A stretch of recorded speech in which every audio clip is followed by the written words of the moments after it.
नमो अरिहन्तां नमो सिद्धाणं नमो वायरियाणं नमो वज्रायां नमो Lowe सर्वसाहूणं मङ्गलं भगवानेयो मङ्गलं गौतमो गणी मंगलम कुंद कुंदाद्यो जय नमोस्तु मंगलम सर्वमंगल मांगल्यम सर्वकल्याणकारकम प्रधानं सर्वधर्माणां जैनं जयतु शासनम् जैनं जयतु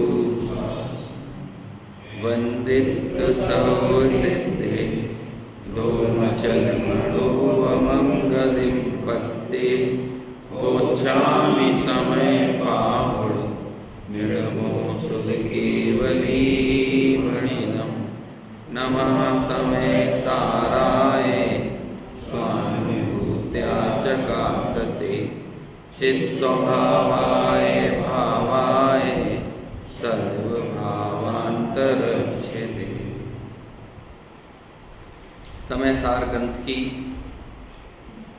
109 से लेकर 112 तक की गाथाओं का प्रकरण चल रहा है, जिसकी अमृत चंद्राचार्य की टीका कल हमने पढ़ी थी। और आचार्य अमृत चंद्र ने स्पष्ट शब्दों में ये बात कही कि ये जो बंध है, इस बंध को पुद्गल कर्म भले करे तो करे, लेकिन जीव इसका करने वाला नहीं है।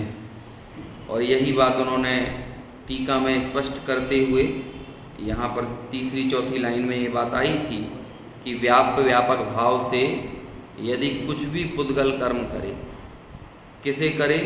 मिथ्या दृष्टि से लेकर सयोग केवली पर्यंत 13 करता है बंध के। हम ये ढूंढ रहे थे ना, ये बंध का करने वाला कौन है। और प्रश्न भी यही पूछा था 63 नंबर के कलश में कि जीव यदि पुद्गल कर्म को नहीं करता है तो फिर हमें ये बताओ कि इसे कौन करता है। तो हमने बता दिया ना आपको, 13 कर्ता ढूंढ के दिखा दिए हैं। सामान्य से प्रत्यय, फिर उस सामान्य में भेद डालो तो 4 प्रत्यय है ना। सामान्य से कह दिया सिर्फ प्रत्यय करता है। फिर वो प्रत्यय मतलब क्या होता है, तो उसके 4 भेद कर दिए, मिथ्यात्व, अविरति, कसाय और योग। और फिर और 13 भेद कर दिए, तो मिथ्यात्व से लेकर सयोग केवली तक के गुण स्थान ये उसके करता है। हमें ये समझना चाहिए कि ये मालूम किस तरफ लेकर जा रहे हैं। यहाँ प्रश्न पूछ रहे हैं कि 5वें गुण स्थान में होने वाले बंध का कर्ता कौन, तो उन्होंने कहा 5वां गुण स्थान। अब इस तरह से आगे बढ़कर कहाँ ले जा रहे हैं कि किसी भी पर्याय का कर्ता वो खुद पर्याय, इसे ही कहते हैं पर्याय के षटकारक स्वतंत्र हैं। ये धीरे धीरे हमें उस तरफ लेकर जा रहे हैं, क्योंकि साधन और साध्य में जब तक भेद है तब तक वो व्यवहार है, और जहाँ साधन और साध्य में अभेद है तब तक वो क्या हो गया, तब वो निश्चय है। अब यहाँ पर कर्म का बंध है साध्य, या साध्य से आशय वो वाला साध्य नहीं है जैसे हम मोक्ष को साध्य कहते हैं। एक 2 तरह के कथन होते हैं, जैसे क्या कहते हैं उसे, अभिप्रेत कथन होता है ना, क्या नाम है उसका, 3 किसी भी कथन के संबंध अभिधेय नाम होता है। तो अभिधेय और अभिधान ऐसे 2 शब्द हैं।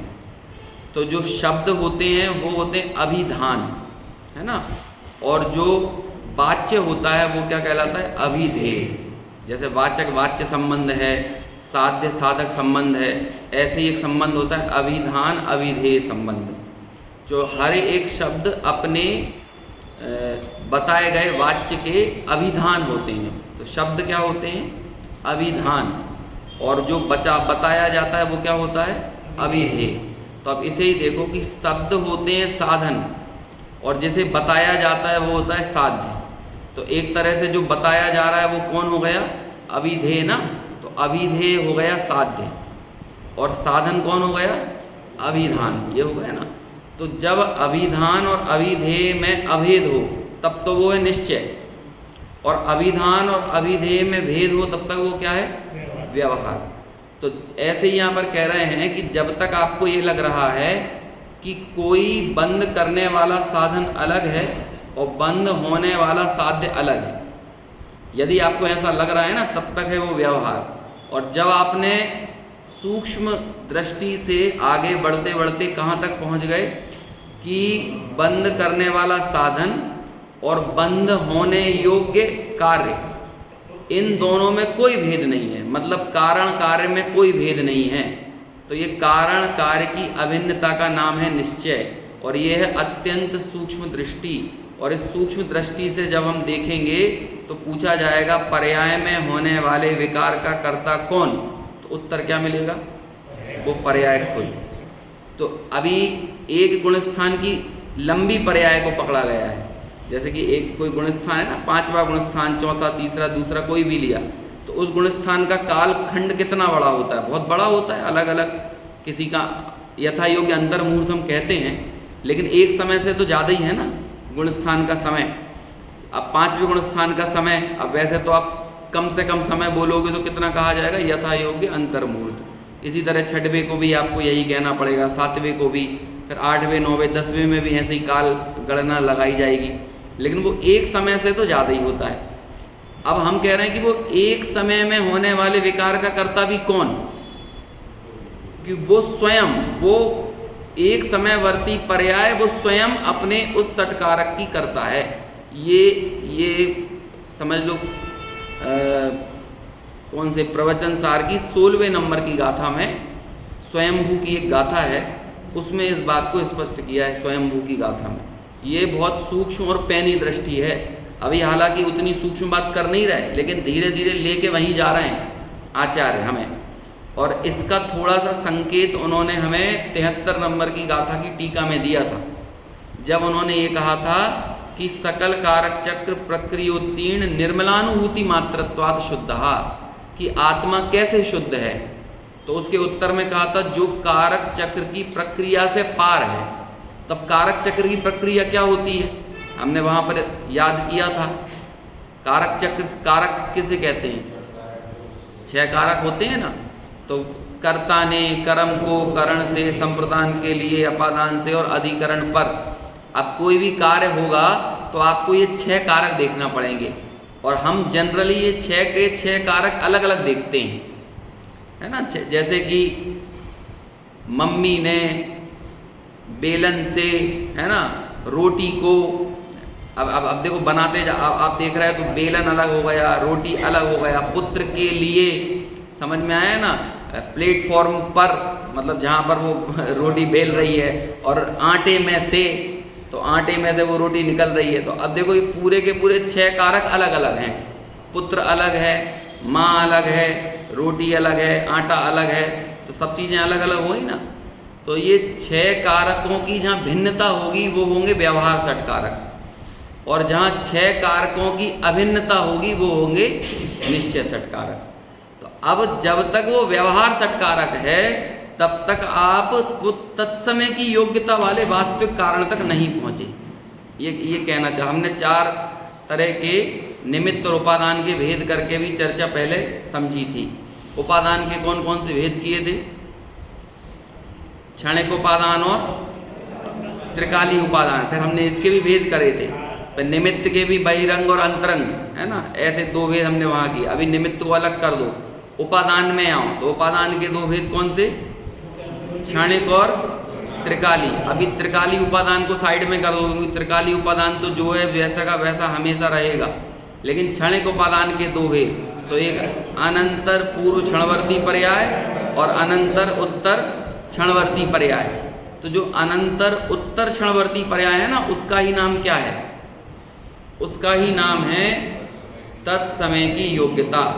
और ये तत्समय की योग्यता जो 5 समवाय हैं, उन 5 समवाय में से हम जब ये प्रश्न करते हैं ना कि भैया स्वभाव तो विद्यमान है, बाहर में निमित्त से काम होता नहीं है, तो आप उसको तो लेकर चल नहीं रहे हो।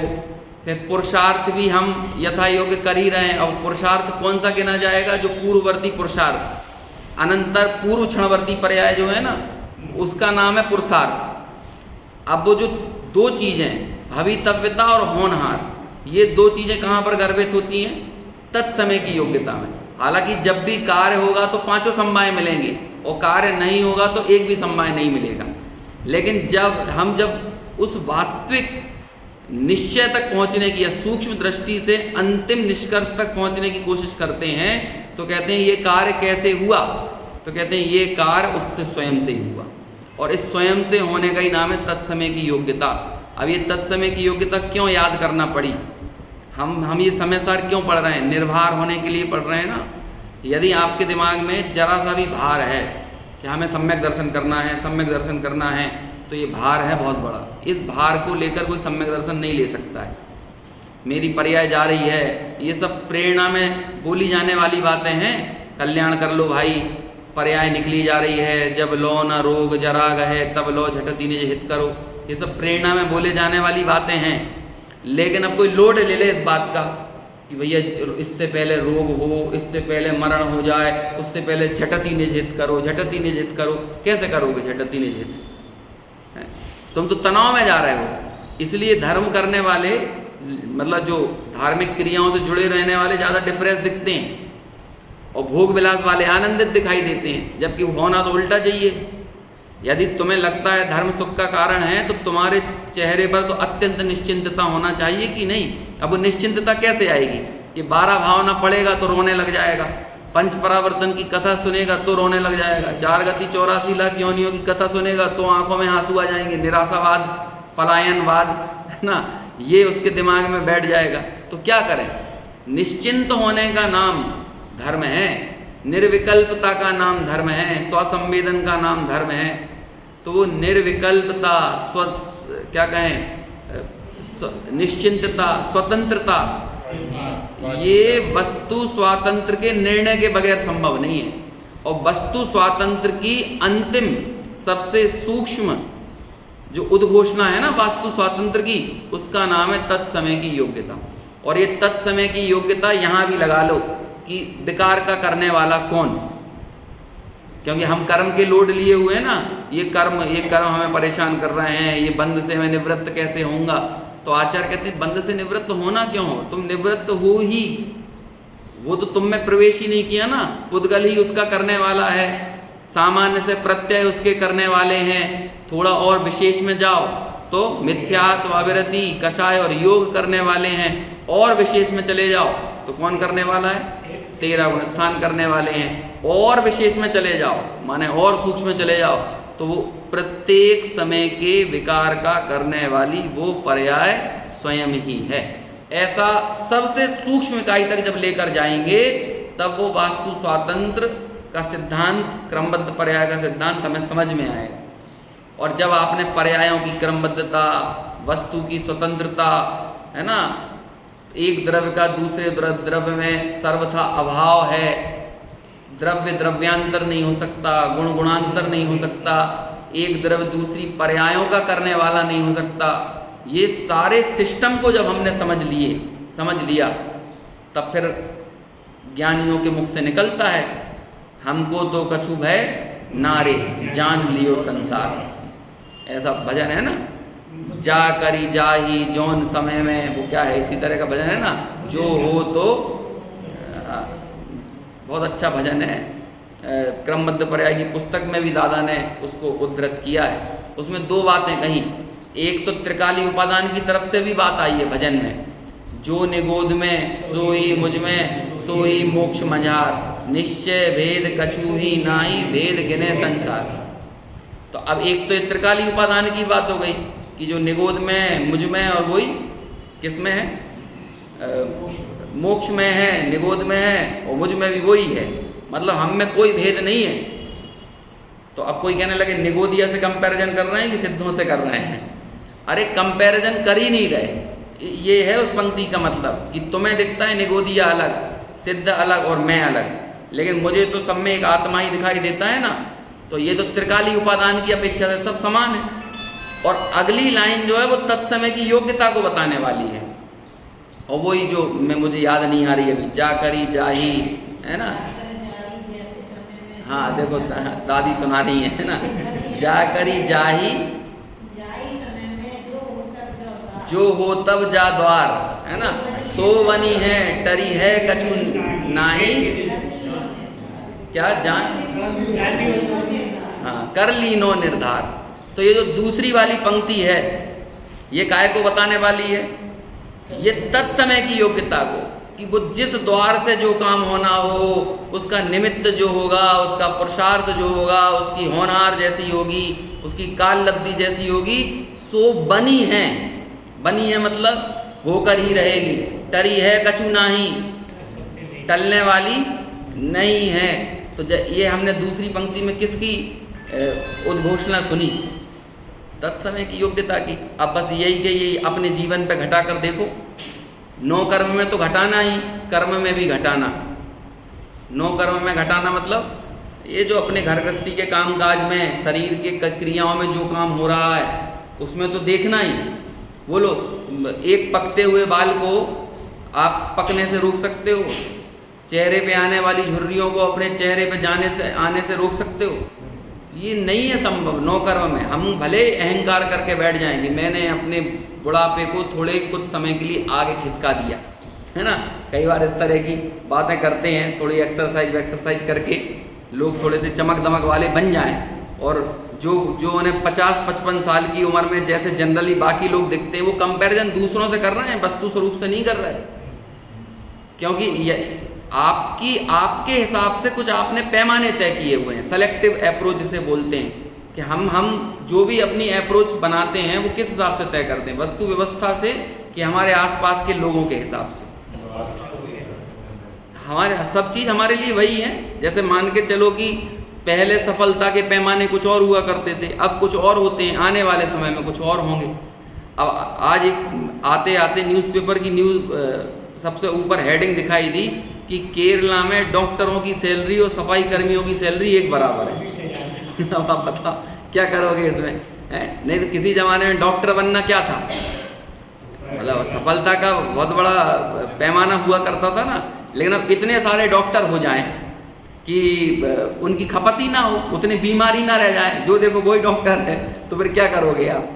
तो अब वो सफलता का पैमाना जो किसी काल में था वो किसी काल में नहीं रहा। और इसी तरह से करियर के ट्रेंड सेट जो होते हैं वो अलग अलग बदलते रहते हैं ना, कि कभी इंजीनियरिंग की हवा चल पड़ती है, कभी सीए की हवा चल पड़ती है, कभी वकील बनने की, मतलब लीगल पढ़ाई करने की हवा चल पड़ती है। तो ये हम कैसे तय कर रहे हैं ये सारी चीज़ें, सिर्फ हमारे आसपास के परिवेश से। ऐसे ही हमने सोच लिया है कि 60 साल की उम्र में बाकी सब लोग तो ऐसे हैं, मैं थोड़ा इनसे पावरफुल रहूँगा तो ये मेरी सफलता है। अब आप देखना कि 70-72 साल के आसपास की जब उम्र में पहुंच जाओ, मैं एक बार एक ऐसे ही साधर्मी के घर गया तो वहाँ पे दादाजी थे, वो सिर्फ कुछ नहीं, वो अपने हाथ ऊंचे ऊंचे ऐसे करके दिखाते रहते थे, है ना, कि हाँ देखो 75-80 साल की उम्र में भी वो कितने एक्टिव हैं। तो उनके लिए यही बहुत बड़ी सफलता है। अब ये कैसे, क्योंकि उनके आसपास की बिरादरी के लोग वो करने में समर्थ नहीं है, लेकिन वो यदि कर पा रहे हैं तो उन्हें ये सफलता लगती है। आचार्य कहते हैं कि अपने आसपास के लोगों से अपना मूल्यांकन मत करो, बल्कि वस्तु व्यवस्था की सच्चाई को समझो। हम थोड़ा सा परिणमन अपने आसपास के लोगों से ज़्यादा कर देते हैं तो हमें ये लगने लगता है कि हम करने वाले हो गए, हम करता है, मैं कुछ विशेष हूँ। लेकिन वस्तु स्थिति क्या है, जो बनी है ना, सो बनी है टरी है कछु नाही। जो कार्य होने योग्य है वो होकर रहेगा और उसे टालने में कोई समर्थ नहीं है। तो ये जो तत्समय की योग्यता वाला पॉइंट है, ये कार्य का ऐसे कहते हैं सबसे सूक्ष्म इकाई, या हम इसे जाकर कह सकते हैं वास्तविक नियामक। वास्तविक नियामक क्यों कह रहा हूं मैं ये, क्योंकि त्रिकालीय उपादान सदा विद्यमान है, काम क्यों नहीं हो रहा। तो आखिर में आपको कौन सा उत्तर देना पड़ेगा, तत्समय की योग्यता। टोडरमल जी ने लिख दिया ये। टोडरमल जी ने कहा कि सम्यक सन्मुख मिथ्या दृष्टि के प्रकरण में उन्होंने पूरी प्रक्रिया समझाई, सम्यक दर्शन ऐसे करना चाहिए, मतलब तत्व विचार ऐसे करो, तत्व निर्णय ऐसे करो। और मुझे लगता है कि इससे ज़्यादा स्पष्ट सम्यक दर्शन की प्रोसेस कहीं पढ़ने में नहीं आती है, सरलता से और स्पष्टता से। लेकिन फिर भी टोडरमल जी गारंटी नहीं देते, वो कहते हैं इस प्रकार के विचार से सम्यक दर्शन हो तो हो और ना हो तो ना हो। अब बोलो क्या, जब गारंटी नहीं मिल रही है तो करेगा कौन। और आज तो हम क्या कहते हैं, यदि 100 रुपये की चप्पल भी खरीदें तो गारंटी मांगते हैं लेकिन आप तो हमें उसकी गारंटी नहीं दे रहे। क्यों नहीं दे रहे? कहते हैं भैया वस्तु स्थिति, वस्तु व्यवस्था का परिणमन जब पूर्व पर्याय का मोहताज नहीं है तो हमारे कथनों का मोहताज हो सकता है। जो वर्तमान पर्याय का परिणमन वर्तमान पर्याय की अपनी योग्यता से हो रहा है, उसकी नियामक पूर्व की पर्याय नहीं है। और हम ये कहते हैं कि मैं तुम्हें ये गारंटी दे रहा हूं कि ऐसा काम हो ही जाएगा। लोग बिल्कुल इसी शैली में बात करते हैं ना हर जगह, अरे तुम ये काम करके देख लो, तुम एक बार ये दवाई खा के देखो, है ना, बिल्कुल तुम्हारी बीमारी सही हो ही जाएगी। हमने तो 4 लोगों को बताया है, उनका काम हुआ है। फलाने मंदिर में जाके देखो, वहाँ मन्नत मांग के देखो, काम होके ही रहेगा। हर व्यक्ति बिल्कुल गारंटी की शैली में बात करता है। और जिनवाणी के सामने आकर भी हम सम्यक दर्शन को इसी शैली में सुनना चाहते हैं ना। आचार्यों ने कह भी दिया है, 1-6 महीना के लिए बात मेरी मान लो और काम ना हो तो अब क्या गारंटी देना पड़ेगी। बाहर के भोग विषय कसायों से, भोगों से छुड़वाने के लिए इसे पहले आकर्षित तो करना पड़ेगा। लेकिन जब ये थोड़ा समझने लगेगा ना, तब आचार्य कहेंगे तुम 6 महीने बाद गरेबान पकड़ने आ जाओगे आचार्य की। हम तो 6 महीने से सुन रहे हैं, पढ़ रहे हैं, सब कर रहे हैं, वो तो नहीं रहा काम। तब आचार्य 6 महीने जब तुम समझ गए, पढ़ लिख लिया, तब आचार्य कहेंगे तत्समय की योग्यता। क्योंकि ये पहले ही बोल देते तत्समय की योग्यता, तब तो कौन सुनने समझने वाला था। फिर कहते भाई जब तत्समय की योग्यता से ही होना है, फिर तो हमें जो करना है, धंधा पानी व्यापार भोग विलास जो हमें लगे रहना है, हमें वहाँ रहने दो, वो तो तत्समय की योग्यता से काम हो जाएगा ना। इसलिए क्रमबद्ध पर्याय जो है ना, क्रमबद्ध स्वाध्याय के बगैर क्रमबद्ध पर्याय जिनके कानों में पड़ेगा वो अमृत का काम नहीं करेगा, जहर का काम करेगा। इसलिए क्रमबद्ध पर्याय क्रमबद्ध स्वाध्याय के बाद समझ में आना चाहिए। मतलब क्रमबद्धता से चीज़ों को समझो कि क्या है साधन साध्य का अभेद, साधन साध्य का भेद। जब हम ये समझने में सक्षम होते चले जाते हैं, तब हम क्रमबद्ध पर्याय के मायने भी समझते हैं। और क्रमबद्ध पर्याय का उद्देश्य कोई बाह्य परिणमन को व्यवस्थित जान लेना इतना भर नहीं है कि आपने पर्यायों के जो प्रवाह है, पर्यायों का जो परिणमन है, उसको आपने जान लिया कि हाँ भाई जब जो कार्य जैसा होना है वैसा होकर रहेगा। ये नहीं है कि क्रमबद्ध पर्याय का निर्णय होने के बाद भी जो पर्याय को ही देख रहा है ना, उसने क्रमबद्ध पर्याय को जाना ही नहीं। तो फिर क्या है, जब आपको पर्याय यानी जगत का कोई भी परिणमन देखने लायक ना दिखाई दे कि वहाँ दृष्टि करने जैसी भी है, ये हमारे दिमाग से बात ही निकल जाए, और फिर जब दृष्टि बाहर नहीं जाएगी तो फिर स्वयं कहाँ जाएगी, स्वभाव की ओर जाएगी। तो इसलिए बहुत प्रसिद्ध लाइन जो गुरुदेव कहा करते थे, स्वभाव के सन्मुख होकर जब क्रमबद्ध का निर्णय किया जाए तो भव उड़ जाते हैं। क्रमबद्ध का निर्णय करने से नहीं, स्वभाव के सन्मुख होने से। और ये दोनों काम होते साथ में ही हैं कि जहाँ आप स्वभाव के सन्मुख हुए तो आपको क्रमबद्ध का निर्णय हुआ, और क्रमबद्ध का निर्णय हुआ तो स्वभाव के सन्मुख हुए। यही कमाल की बात है। एक पेंगुइन को अंटार्कटिका पे सम्यक दर्शन हो जाए, हो सकता है कि नहीं? अरे जब स्वयंभू रमण में हो सकता है तो ये तो इधर ही है अपने यहाँ, ऐसे क्यों नहीं हो सकता?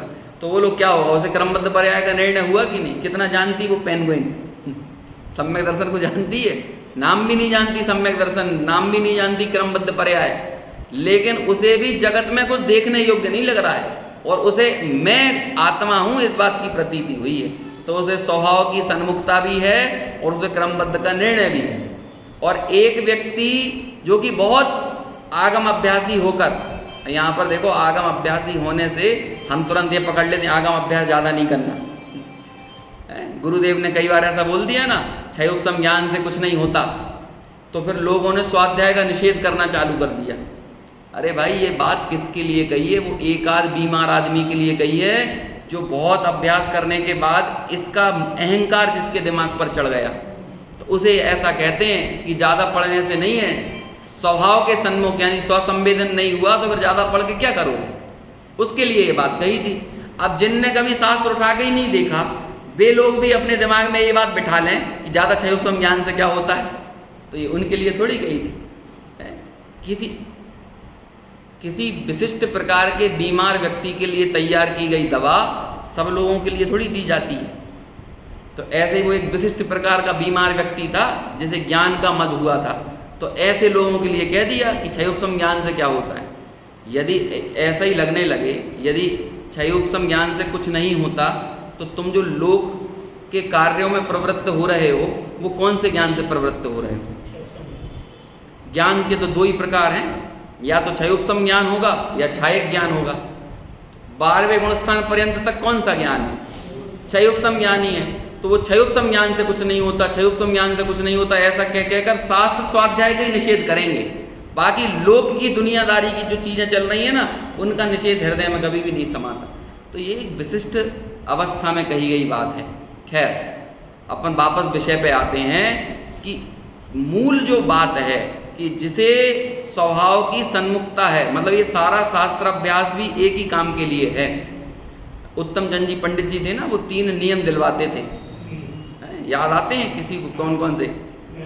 सबसे पहला कहता था कि मुझे इस भाव में मिथ्यात्व का नाश करना ही है। फिर दूसरा, मिथ्यात्व का अभाव एकमात्र जिनेंद्र भगवान के कहे गए उपदेश यानी जिनवाणी के अभ्यास से ही होगा। और तीसरा, मैं सिर्फ आत्महित के उद्देश्य से ही जिनवाणी का अभ्यास करूंगा, इसके अलावा अन्य किसी उद्देश्य से नहीं करूंगा।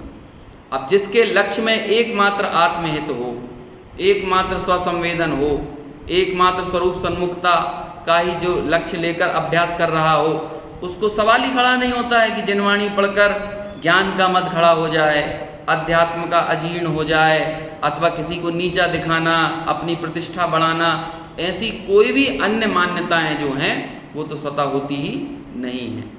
तो यहाँ आचार्य हमें ये कहते हैं कि हम तुम्हें बिल्कुल स्पष्ट रूप से ये समझा रहे हैं कि बंध का कर्ता कौन है। अब ये बात सुनकर तो तुम्हें निश्चिंतता होना चाहिए कि मैं तो नहीं हूं ना, अब बाकी जो बना रहे तो बना रहे। यहाँ पर लिखा है, गुंजाइश छोड़िए। वाक्य क्या था? हमने कल पढ़ा था कि पुद्गल कर्म, ये देखो कौन सी लाइन थी, 5वीं लाइन थी ना, व्यापक भाव से यदि कुछ भी पुद्गल कर्म को करे तो भले करे। जज साहब ने ये बता दिया कि भैया तू वाइज्जत बरी है, तो अब वो क्या बोलेगा जिसके ऊपर पहले धाराएं चल रही थी? तू तो वाइज्जत बरी है, इसने किया है, क्योंकि ये उस मौका वारदात पर मौजूद था। तो भैया जो बरी होने वाला व्यक्ति है वो तो यही कहेगा ना, भैया इसने मारा हो, भले मारा हो चाहे ना मारा हो, हमने नहीं मारा, बस हम तो घर चले, अब तुम्हें जो करना है इसके साथ करते रहना। तो और उसे बाद में विकल्प भी नहीं होगा कि भैया उसके ऊपर केस चल रहा है, उसके ऊपर कौन सी धाराएं लगाई गई, उसे सजा मिली कि नहीं मिली, हमें क्या लेना देना इस बात से। तो कहने का अभिप्राय ये है कि यदि इस पूरे प्रकरण को सुनकर समझकर यदि चित्त में निश्चिंतता और निर्भरता नहीं आ रही, तो आचार्यों के कहे गए इन कथनों के मर्म तक हम नहीं पहुंच रहे। अभी भी हमारे दिमाग में वही लग रहा है ना, नहीं ये तो कोई खास विवक्षा विशेष से कहा गया है, वैसे तो हम ही है ना, वैसे तो हम ही है ना करने वाले, तो हम ये इफ बट किंतु परंतु लगाकर परमार्थ की बात को हल्का कर देते हैं। जबकि परमार्थ तो वो होता है ना कि जो त्रैकालिक सत्य है, जो परिस्थिति जन्य सत्य नहीं है, परमार्थ बात है ये। जब बार बार ये बोल रहे हैं परमार्थ से ऐसा है, परमार्थ से ऐसा है, तो परमार्थ का मतलब क्या है? अरे परमार्थ मतलब त्रैकालिक, शाश्वत, वस्तु स्थिति से जुड़ा हुआ सत्य, परिस्थिति से जुड़ा हुआ सत्य नहीं। परिस्थिति के सत्य को बताता है व्यवहार, लेकिन वस्तु स्थिति का सत्य कौन बताता है? परमार्थ बताता है। पानी गर्म है, ये क्या है? ये व्यवहार है। लेकिन पानी शीतल है, ये तो परमार्थ है, क्योंकि उसकी शाश्वत सत्ता आपको पानी की मिलेगी। वो कैसी मिलेगी? जब पानी के ऊपर कोई अवलंबन नहीं हो, बाहर का कोई अवलंबन नहीं हो, तो फिर पानी किस दशा में पहुंच जाता है? तब तो वो शीतल ही रहता है। लेकिन जहां उसे बाहरी फैक्टर मिलते हैं, तब वो जो संयोगी फैक्टर के कारण जो पानी की दशा हो रही है, और तब आपने उस संयोग को देखकर कहा कि पानी गर्म है, उष्ण पानी, या फिर हमने कहा पानी से जल गया, है ना। बच्चे को फफोले पड़ गए थे तो क्या बोला? पानी से जल गया। भैया पानी से जल गया, होता है ना कई बार, घी से जल गया तो बोलते हैं घी से जल गया तो एक काम करो घी लगा लो। अरे भैया घी से ही तो जला है, पर घी कैसे लगाएं? अरे वो घी से नहीं जला, घी में जो गर्माहट का संयोग था, उष्णता का संयोग था, उससे जला है। लेकिन उस जले हुए पर तुम घी लगाओगे ना, जो स्वभाव वाला शीतल घी है वो लगाओगे तो आराम मिलेगा, उससे ज़्यादा दुख होने वाला नहीं है।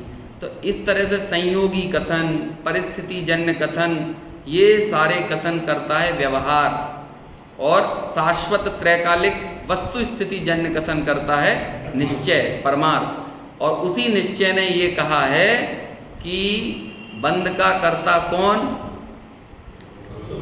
तो सामान्य से प्रत्यय। समझ में आया? थोड़ा और डिटेल में जाओगे तो कौन? मिथ्यात्व, अविरति, कसाय और योग। और डिटेल में जाओगे तो कौन? 13 गुणस्थान। लेकिन तुम कौन?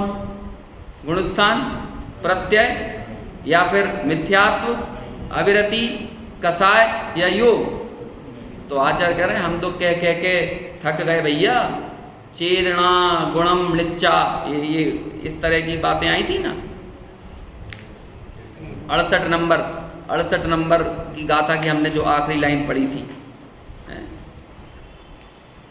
68, लिच्चम चेदना गुणा, ऐसा था ना। हाँ, लिच्चम चेदनाम उत्ता 68, ते कह हवंती जे जीवा जे लिच्चम चेदनाम उत्ता। जो नित्य ही चेतना गुण युक्त है, नित्य ही चेतना गुण युक्त है कि भैया गुणस्थान तो वहीं रह जाएगा, गुणस्थान का विकार गुणस्थान के साथ चला जाएगा, लेकिन जो चैतन्य है वो तो अपनी उपयोग सत्ता को लेकर निरंतर आगे बढ़ जाएगा। और इसलिए जिस सत्ता को हम सदा काल अपने साथ समाहित किए हुए हैं वो ही हमारी वास्तविक शाश्वत सत्ता है, और वो ही दृष्टि करने योग्य है, दृष्टि का विषय। देखो अभी हम जयचंद जी छावड़ा का भावार्थ पढ़ना है, और इसमें थोड़ा सा विवेचन जयसेनाचार्य का भी बहुत अच्छा है। जयसेनाचार्य ने प्रश्नोत्तर शैली में विवेचन दिया है। अब आपको थोड़ा स्क्रीन पे देखना पड़ेगा, हालांकि जयचंद जी छावड़ा का हम किताब से पढ़ सकते हैं, लेकिन वो भी यहाँ पर स्पष्ट रूप से आपको देखने में आएगा। अनुशीलन में डॉक्टर साहब ने, डॉक्टर हुकुमचंद जी भारिल जी ने सब चीज़ों को अपने एक ही स्थान पर समाहित कर दिया।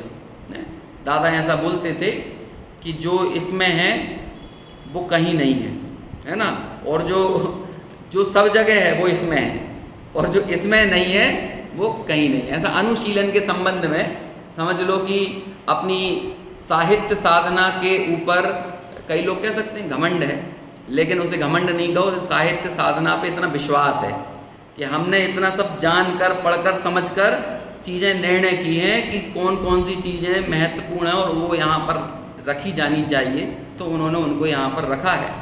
जयसेनाचार्य की सब टीकाओं को उद्धृत नहीं किया अनुशीलन में, लेकिन जो कुछ महत्वपूर्ण हिस्से हैं उसे अनुशीलन में जरूर उन्होंने प्रस्तुत किया है। तो वैसा ही एक महत्वपूर्ण हिस्सा इस गाथा के संदर्भ में है, और प्रश्नोत्तर शैली में टीका लिखी है जयसेनाचार्य ने, वो अपन पढ़ेंगे। पहले अपन जयचंद जी छावड़ा का भावार्थ देखते हैं। बहुत ज़्यादा विशेष अर्थ नहीं करूँगा, मैं सिर्फ सीधे पढ़ता चला जाता हूँ। टीका का भाव सरल भाषा में स्पष्ट करते हुए पंडित जयचंद जी छावड़ा भावार्थ में लिखते हैं। यदि किसी के पास हार्ड कॉपी की ज़रूरत हो तो वो भी आप रख सकते हैं, स्क्रीन पर देखने में दिक्कत हो तो। शास्त्रों में प्रत्यय को बंध का कर्ता कहा गया है। गुणस्थान भी विशेष प्रत्यय ही हैं, इसलिए ये गुणस्थान बंध के कर्ता हैं, अर्थात पुद्गल कर्म के कर्ता हैं। और मिथ्यात्वादी सामान्य प्रत्यय या गुणस्थान रूप विशेष प्रत्यय अचेतन पुद्गल द्रव्यमय ही हैं। ये टीका में भी बात आई थी।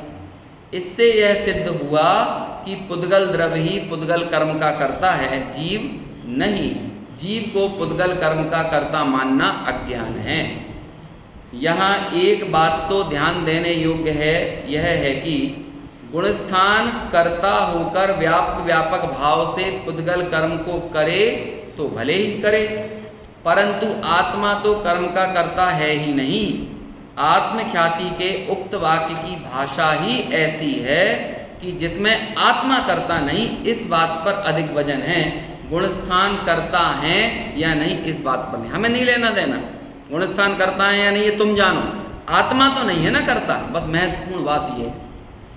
दूसरी बात ध्यान देने योग्य ये है, अब देखो पहली बात आ गई समझ में, आत्मा करता नहीं है। दूसरी बात कि यहाँ गुण स्थानों और कर्म बंधन में व्यापक भाव बताया गया है, जबकि व्यापक भाव तो एक ही वस्तु में घटित होता है। तो अब ये कौन सा व्यापक भाव है? कर्म तो अलग चीज हो गए, गुण स्थान अलग चीज हो गई, तो फिर इन दोनों में ये व्यापक भाव कैसे घटाया जा रहा है? व्यापकता तदात्मनि भवेत, यानी व्यापकता तदात्मक पदार्थों में ही होती है, ऐसा 49वें कलश में कहा गया था। जो 75 नंबर की गाथा के बाद हमने कलश पढ़ा था उसमें ये बात आई थी। तो अब इस संदर्भ में गुरुदेव ने स्पष्टीकरण किया है ना। जब दादा ऐसे गुरुदेव कहते कि हमारे बस की बात नहीं थी, ये गुरुदेव ने निकाल दिया था तो हमारे लिए आसान हो गया, नहीं तो हमें ये समझ में नहीं आ रहा था कि ये गुण स्थानों के साथ और कर्म का व्यापक कैसे घटित होता है।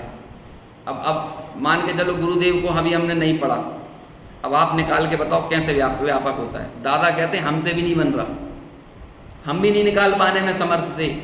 कहते थे इसलिए हम वो 6वीं पास व्यक्ति के मुरीद हैं कि जो बड़े बड़े विद्वान नहीं निकाल पाते थे, वो 6वीं पास व्यक्ति ने वो सब चीज़ें निकाल दी। तो हमें समझ में नहीं आ रही, पढ़े लिखे लोगों को जो न्याय तीर्थ हैं, शास्त्री हैं, लेकिन उनने समझ ली। तो कैसे समझ ली? अपनी अंतर की विशुद्धि से वो बातें समझ ली, और चूंकि उनकी बात हमें समझ में आ गई इसलिए अब हम हमारे भी मुरीद हो गए समझ में आया? दुनिया को समझ में नहीं आ रही उनकी बात, दुनिया तो विरोध कर रहे हैं अभी भी, लेकिन हमें वो 6वीं पास व्यक्ति की बात समझ में आ गई, इसलिए थोड़ी सी अब हमें हमारी भी महिमा आने लगी है। उक्त संदर्भ में स्वामी जी का स्पष्टीकरण इस प्रकार है कि वास्तव में तो प्रत्येक द्रव्य व्यापक यानी करता है, और उसकी पर्याय ही उसका व्याप्य कर्म होता है। सच्चाई तो ये है कि द्रव्य हो गया व्यापक और उसकी पर्याय हो गई उसकी व्याप्य, परंतु यह बात यहाँ नहीं है। ये गुरुदेव स्पष्ट करते हैं ना अपने व्याख्यान में। यहाँ तो यह कहना है कि जो 13 गुणस्थान हैं वे तो व्यापक हैं, तथा जो नवीन कर्मबंध होता है वह उनका व्याप्य है। और यहाँ पर ये व्याप्य और व्यापक कहने का अभिप्राय क्या है कि उस गुणस्थान के नहीं होने पर उस संबंधी क्या कहते हैं, उस संबंधी कर्मबंध भी होना रुक जाता है। वो कर्मबंध, जैसे 5वां गुणस्थान गया तो 5वें गुणस्थान में होने वाला कर्मबंध भी क्या हुआ, 6वें में आने के बाद चला गया। तो इसका मतलब उस कर्मबंध की व्याप्ति किसके साथ हुई? पहले गुणस्थान में 16 प्रकृतियों का बंध होता है, ये सब है ना, बंध विच्युति, बंध उदय है ना, फिर उनकी सत्ता। अब ये सब किस कर्म की सत्ता कहाँ है, किस कर्म का उदय कहाँ पर है, किसका बंध कहाँ, ये सब गुणस्थान में यही पढ़ते हैं हम कि इस गुणस्थान में कौन कौन सा बंध होगा, इस गुणस्थान में किन किन की सत्ताएं रह सकती हैं, किन किन का उदय रहता है, ये सारी बातें समझाई जाती हैं ना। तो अब गुणस्थान के साथ उनका बंध, उदय, सत्ता, ये सब नक्की है ना। जहाँ वो गुणस्थान गया तो क्या हुआ, उस गुणस्थान के योग्य बंध भी चला गया, उसमें नहीं रहने योग्य सत्ता भी नहीं रही, उसमें नहीं रहने योग्य उदय भी नहीं रहा। तो इसका नाम है वहाँ पर व्याप्ति। ये कहते हैं विकारी भाव प्रसारित होकर यानी पसर कर नवीन कर्म रूप व्याप्य को बांधते हैं, करते हैं। यहाँ ऐसा संबंध लेकर कथन किया है, मतलब 5वां गुणस्थान यदि है तो उस गुणस्थान में पसरा हुआ है वो कर्मबंध। यहाँ पसरा हुआ मतलब ये नहीं जैसे ये हॉल है और इस हॉल में कोई पसर जाए, यहाँ पसरने का अभिप्राय वो नहीं होता। पसरना मतलब कि उस गुणस्थान के चप्पे चप्पे में उस कर्मबंध की व्याप्ति पड़ी हुई है। यदि वो कर्मबंध नहीं होगा तो वो गुणस्थान भी नहीं होगा, उस संबंधी उदय नहीं होगा तो वो गुणस्थान नहीं होगा, उस संबंधी सत्ता नहीं होगी तो वो गुणस्थान नहीं होगा। तो ऐसे नियम हैं, ये अकाट्य नियम है। करणानुयोग के नियमों के बारे में तो अकाट्य है, उन्हें कोई दुनिया की कोई ताकत काट नहीं सकती कि तुम एक्स्ट्रा बुद्धि लगा लो और थोड़ी सी ज़्यादा बुद्धि लगाकर कहो कि नहीं इस गुणस्थान में हमें इतना कर्मबंध नहीं चाहिए है। तो ऐसा हो सकता है कि वो कर्मबंध आपके चाहने से नहीं हो वहाँ पर, आप थोड़े से होते ना कि पहले वाले वैज्ञानिक थोड़े कम समझदार थे और हमने थोड़ा सा एक्स्ट्रा इनोवेशन कर लिया है, तो हम थोड़ा सा इसमें नया कुछ ऐड कर देते हैं। तो ऐसा ही कोई आप भी कर्णानुयोग के सिद्धांत में नया ऐड कर दो, ऐसी पॉसिबिलिटी विद्यमान है? नहीं है, ये नियम है। इसलिए इस नियम का नाम ही वहां पर व्याप्ति है, ये यहाँ पर कहते हैं। व्याप्य व्यापक भाव वस्तुतः एक ही द्रव्य में होता है। द्रव्य कर्ता व्यापक एवं उसका कर्म या पर्याय उसका व्याप्य, परंतु यहाँ दूसरी जुदी शैली से बात कही गई है। आत्मा शुद्ध चैतन्य द्रव्य है तथा 13 गुणस्थान अचेतन हैं। चैतन्य स्वभावी प्रभु आत्मा इन अचेतन रूप 13 गुणस्थानों को कैसे कर सकता है, जब अचेतन गुणस्थान शुद्ध आत्म द्रव्य में है ही नहीं? तो फिर आत्मा नवीन कर्म बांधता है, यह बात ही कहाँ रही? अहो, वेद ज्ञान की अलौकिक की बात ही अलौकिक है। हमें लग रही है कि नहीं अलौकिक? वो तो क्या है कि ये मैं आपसे बार बार इस बात को दोहरा रहा हूँ कि कर्म मतलब पर द्रव्य से हमारे अटैच होने की सबसे छोटी इकाई का नाम है कर्म।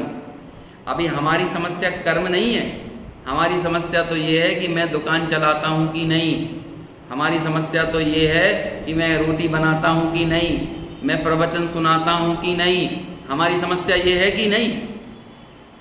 अंदर में हृदय में हाथ रख के विचार करो, मैंने गाड़ी चला के यहाँ तक पहुँचा कि नहीं? आचार्य कहते हैं जब सबसे छोटी इकाई जो तुमसे संबद्ध है अनादिकाल से, जब तुम उसके ही करता नहीं हो तो ये स्थूल इकाई है तो टेम्परेरी है। अभी हम गाड़ी छोड़कर यहाँ पर बैठ गए, छोड़ दिया ना, लेकिन कर्म छोड़कर बैठे हैं क्या? कर्म तो वैसे के वैसे पकड़ कर बैठे, सत्ता में चिपका कर बैठे हुए हैं। तो बोलो जब वो कर्म के करने वाले तुम नहीं हो तो जैसे कभी कुछ काल के लिए पकड़ते छोड़ते हो, उसके कर्ता कैसे हो सकते हो? यहाँ ये कहते हैं, है ना, निमित्त की तो बात ही निकाल दी। वो जो बाह्य स्थूल निमित्त है उनको तो निकाल कर अलग कर दिया। तर्क दिया था 100वें नंबर की गाथा में, यदि निमित्त से काम होता है तो निमित्त तो विद्यमान है, तो काम लगातार होते रहना चाहिए ना। कुम्हार घड़ा बनाता है, जब कुम्हार सो रहा है तब भी घड़ा बनते रहना चाहिए। जब कुम्हार बीड़ी पी रहा है साइड में बैठ गए तब भी घड़ा बनते रहना चाहिए, लेकिन नहीं बनता। क्यों नहीं बनता है? योग और उपयोग का परिणमन, यानी बस वो दोनों सहवर्ती होते हैं। वो योग उपयोग का परिणमन हो रहा है और यहाँ मिट्टी से घड़ा बनने का काम चल रहा है। ये दोनों की काल प्रत्याशक्ति मिल गई तो हम उसे निमित्त नैमित्तिक संबंध कहने लगते हैं। चलो थोड़ा सा इसे पढ़ लेते हैं, 2-4, हालांकि बहुत विस्तार से है ये जयसेनाचार्य का, लेकिन 5-1 मिनट में जितना पढ़ने में आएगा वो पढ़ते हैं। बाकी आप कोशिश करना पढ़ने का, ये 3-4 बार आप अनुशीलन पढ़ोगे ना तब थोड़ा समझ में आ सकता है। अभी हालांकि बहुत कुछ मेरे हिसाब से बैठ गया होगा दिमाग में, कॉन्सेप्ट थोड़ा तो क्लियर हुआ ना। बस मोटी मोटी बात यही है कि जीव करता नहीं है, गुणस्थान करता है ना, ये बात है। अभी देखो आचार्य जयसेन ने तात्पर्य वृत्ति नामक टीका में इन गाथाओं के भाव को प्रश्नोत्तर शैली में नए विभाग से विस्तार से स्पष्ट किया है। अमृतचंद्र ने ज़्यादा नए नहीं डाले, जयसेनाचार्य ने नए डाल कर बात कही है, जो इस प्रकार है। निश्चय न से अभेद विवक्षा में बंध का कर्ता एक पुद्गल ही है। भेद विवक्षा में 4 सामान्य प्रत्यय हैं। मूल प्रत्यय बंध के कर्ता कहे गए हैं और उत्तर प्रत्यय तो बहुत हैं। मूल प्रत्यय कौन से हैं? ये 4। ऐसा सर्वज्ञ भगवान ने कहा है। अब प्रश्न, सामान्य का क्या अर्थ है? जहाँ विवक्षा का अभाव हो, यानी विवक्षा का अभाव होना ही सामान्य शब्द का अर्थ है। विवक्षा समझ गए? जहाँ कोई अपेक्षा नहीं लगाई जाए, बस हमने बोल दिया कि ये काम किसने किया। जैसे कि एक महिला चली आ रही थी, ये कौन है? तो बोल दिया मम्मी, ये मम्मी है। तो ये क्या कहते, भैया इसने ये सामान्य कथन कर दिया, इसकी अपेक्षा मम्मी है। अब इसका ये हो गया ना, तो मम्मी अकेली थोड़ी है ना। या कोई आ रही थी, ये कौन है? पत्नी। अब देखो ये कमाल की बात ये है कि जब व्यक्ति किसी को अपनी ही विशिष्ट नजरों से देखता हो ना, तो वहां पर विवक्षा नहीं लगाता। पुत्र अपनी माँ को ऐसे देखता है हमेशा, मेरी पुत्र पने की अपेक्षा से आप मम्मी हो, मेरे पुत्र पने की अपेक्षा से मम्मी, ऐसे देखता है डेली। बल्कि क्या दिखता है, अभेद है उसके लिए मम्मीपना। वो जब भी देखेगा तो कैसे ही देखेगा, मम्मी है मम्मी है। पत्नी अपने पति को कैसे देखेगी, पति है, कि ऐसे देखेगी कि देखो मेरी अपेक्षा से ये पति है ना, या फिर अपने पिता की अपेक्षा से तो पुत्र हैं, लेकिन मुझे अभी उस अपेक्षा से नहीं देखना है। मुझे किस अपेक्षा से देखना है, पति की अपेक्षा से देखना। अब हम भगवान आत्मा को ऐसे ही तो देखने जाते हैं, नहीं, मेरे को व्यवहार नहीं की अपेक्षा से नहीं देखना है ना। मुझे तो निश्चय है कि अरे तुम्हें ये निश्चय याद क्यों आता है। अभी ये इतना नए लगा रहे हैं यहाँ पे 143वीं गाथा में सब उड़ाकर फेंक देने वाले हैं, 143 और 144 में, कि तुम्हें यदि नए याद आ रहा है ना अभी भी, तो तुम्हें सम्यक दर्शन करना ही नहीं है, मतलब तुम्हें आत्मा की उपलब्धि करना ही नहीं है, तुम्हें एकत्व वक्त आत्मा से प्यार ही नहीं है, क्योंकि तुम अभी भी उसे अपेक्षा डाल के देखे जा रहे हो ना। और पक्षातिक्रांत माने सभी पक्षों से अतिक्रांत जब हो जाओगे तब जाकर समय सार मिलेगा। किसी पक्ष में पड़े रहकर यदि समय सार को देखोगे, यानी भगवान आत्मा को देखोगे, तो भगवान आत्मा कभी दिखाई देने वाला नहीं है। दादा ऐसा उदाहरण देते थे कि पिता और पति और पुत्र भोजन कर रहे हैं और माता और पत्नी भोजन परोस रही हैं। बोलो वहां पर कितने लोग विद्यमान हैं? 4 लोग विद्यमान हैं कि 3 लोग विद्यमान हैं? 3 लोग हैं वो। लेकिन अब हम कहने में क्या आ रहा है, अभी फोन आ जाए तो पिता क्या बोलेगा, अरे रोजा भाई पत्नी जरा खाना लगा रही है। और उसी समय फोन आ जाए पुत्र के पास कि मम्मी खाना लगा रही है, तो कहें भैया तुम 2 लोगों से खाना काहे को लगवा रहे हो? एक ही आदमी ने 2 लोगों को फोन लगा लिया, एक से ही लगवा लेते ना खाना। लेकिन ऐसा नहीं है, वहां पर 4 दृष्टियां होने के बावजूद भी व्यक्ति तो क्या है, 3 हैं। लेकिन देखो अब कमाल की बात, पहले के समय में ऐसा चलता था कि पत्नी यदि खाना परोसे ना, दादी सुनाते थे तो इसलिए उनकी बात हमें याद आ रही है कि यदि पति को खाने में रोटी भी नहीं रखी जाती थी, वो भी देवर की थाली में रख दी जाएगी, वो देवर खिसका के पति की थाली में रखेगा, है ना, या फिर क्या कहते हैं जेठ की थाली में रख देंगे, किसी दूसरे की थाली में रख देंगे, लेकिन पति के में नहीं रखेंगे। अब ऐसे ही पुत्र को पहले रोटी परसे और पति को ना परसे, तो फिर पति क्या बोलेगी, तू क्यों बार बार इसको दिए जा रही है, तू मेरी पत्नी है कि इसकी पत्नी है? तो अब उसका दिमाग खिसक गया। लेकिन अब पत्नी क्या बोले, जब ऑलरेडी इसका पारा चढ़ा हुआ है तो पारे चढ़े वाले व्यक्ति से बात करने का कोई औचित्य नहीं होता ना। लेकिन ठीक है, पत्नी ने तो कुछ नहीं बोला, लेकिन पुत्र ने जवाब दिया खड़े होकर, क्योंकि तुम्हें क्यों परसेगी खाना पहले पापा, और काय को फालतू में चिल्ला रहे हो, हमें परसेगी। ये तुम्हारी मम्मी है कि हमारी मम्मी है? अब बोलो दोनों किस बात पे लड़ रहे हैं? उसके लिए मम्मी पने का गौरव या मम्मी पने की जो दृष्टि है, उस दृष्टि में पत्नी पने की दृष्टि का जर्रा सा भी प्रवेश नहीं है और हो भी नहीं सकता है। और तुमने विकल्प भी खड़ा कैसे कर लिया? मम्मी पने का 100% हिस्सा यहाँ पर मिला हुआ है कि नहीं? अच्छा मम्मी कितनी है, 200% है कि 100% है? कि उसमें 50-50% की गुंजाइश तो होगी, 50% मम्मी और 50% पत्नी। एक ही समय में 100% पत्नी है और एक ही समय में 100% मम्मी है। अब लेकिन देखने वाले को वो दूसरे वाले की दृष्टि उस समय नहीं दिखाई देगी, वो तो उसे सामान्य से ही कैसा देखेगा, ये मम्मी है, ये मम्मी है, ये मम्मी।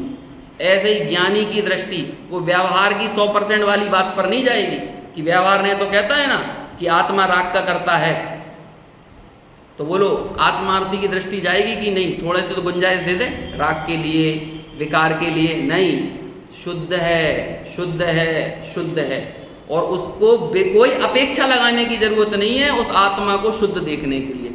इसका नाम है सामान्य। सामान्य का आविर्भाव और विशेष का तिरोभाव। और जो विशेष भावों को इनबिल्ट कर करके देख रहा है, समझ में आया? या फिर सोच रहा है अरे मुझे थोड़ी देर विशेष नहीं देखना, अभी बस सामान्य देखना है, तो कहते हैं तुमने सामान्य देखा ही नहीं है, तुम्हारे दिमाग में अभी भी विशेष ही ऊर्ध्व चल रहा है। तो ऐसा विवक्षा का अभाव होना ही सामान्य शब्द का अर्थ है। सामान्य के व्याख्यान में सर्वत्र ही सामान्य शब्द का यही अर्थ लगाना चाहिए। अभी और भी 4-6 प्रश्न हैं इसमें, लेकिन उनकी चर्चा अपन आगे कल करेंगे। लेकिन कल थोड़ी सी व्यवस्था में ये परिवर्तन रहेगा कि यदि आप 9:20 से 10 बजे तक आ पाएँ तो कल स्वाध्याय कर सकते हैं, क्योंकि मुझे 10:15 बजे एक एग्ज़ाम लेने जाना है, तो 10 बजे छोड़ना पड़ेगा। तो 9:20 पर यदि आप उपस्थित हो जाएं तो फिर अपन कल स्वाध्याय 9:20 बजे कल रहेगा।